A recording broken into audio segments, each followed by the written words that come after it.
sur l'État malien. Quelle est votre vision de la France aujourd'hui? Est-ce que c'est un pays frère, un pays vis-à-vis duquel vous avez encore de la véhémence? Quelle est votre idée de la France? Pour moi, il y a deux France. Il y a le peuple français, il y a la France officielle. La France officielle, excusez-moi le terme, mais elle est dégueulasse.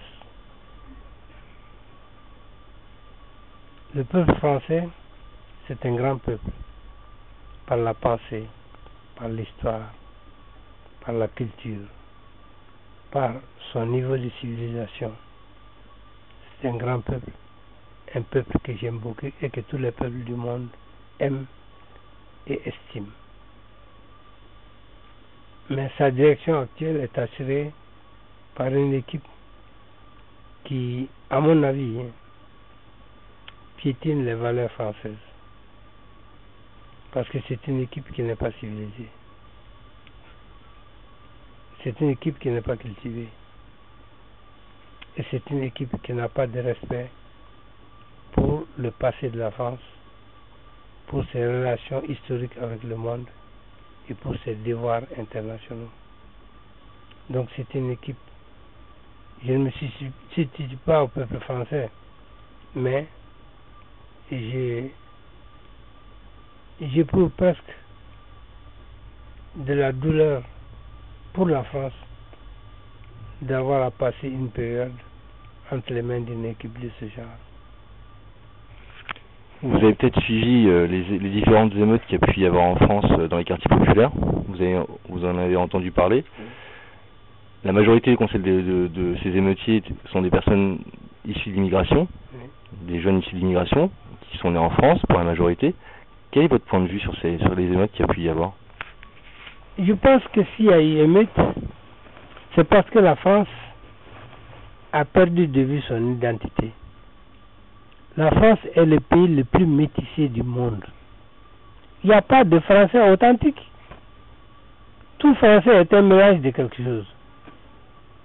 Comment, culturellement, on peut aboutir à une stigmatisation au point que des gens se sentent concernés pour se liguer et se battre pour défendre leur réalité, leur vie, le respect à leur personne, le respect à leur communauté.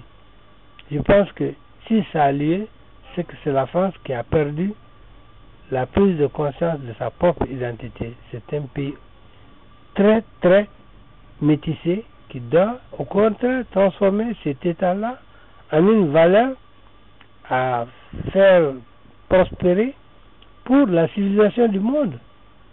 La France est belle parce qu'elle est métissée.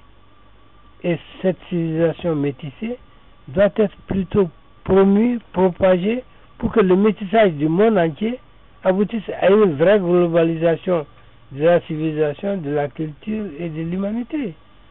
Au lieu de ça, non, c'est la stigmatisation par le fait, comme je l'ai dit tout à l'heure, par le fait de la France officielle qui, elle, à mon avis, n'a pas conscience de la vraie valeur du peuple qu'elle dirige.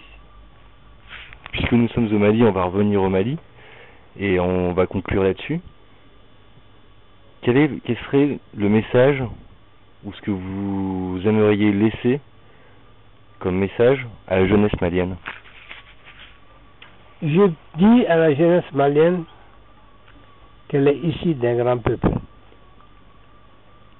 qu'elle dispose d'une culture respectable,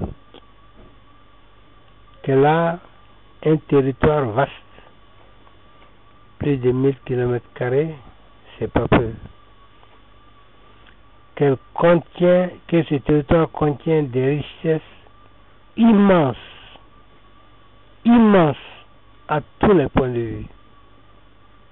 Et que si elle s'organisait et se battait correctement, elle peut faire en sorte qu'elle construise une nation qui sera certainement l'une des plus brillantes et les plus respectées du monde entier.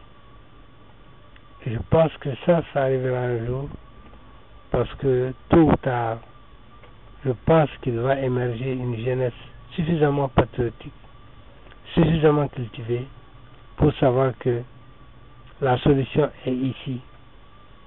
Elle est belle, elle est porteuse, elle va servir le Mali et le reste du monde. Et quels seraient les moyens qui pourraient être mis en place? Les moyens sont là. En réalité, le Mali est un pays où il y a tout à faire, presque rien n'est fait encore. Et il y a la possibilité de le faire, il suffit d'avoir la volonté et de s'organiser en conséquence. La volonté politique et l'organisation sont les principaux moyens pour construire le Mali. Tout le reste existe sur place. Le sol, le sous-sol, la culture, les conditions physiques, matérielles, psychologiques, tout est disponible. Pouvez-vous nous rappeler où nous sommes là actuellement? Nous sommes aujourd'hui dans la ruche à livres. C'est un complexe comprenant une librairie, une maison d'édition, un centre de documentation et un plateau multimédia pour la recherche et la documentation des chercheurs et des étudiants au Mali. Nous sommes donc à Bamako. Merci beaucoup. C'est moi qui vous remercie.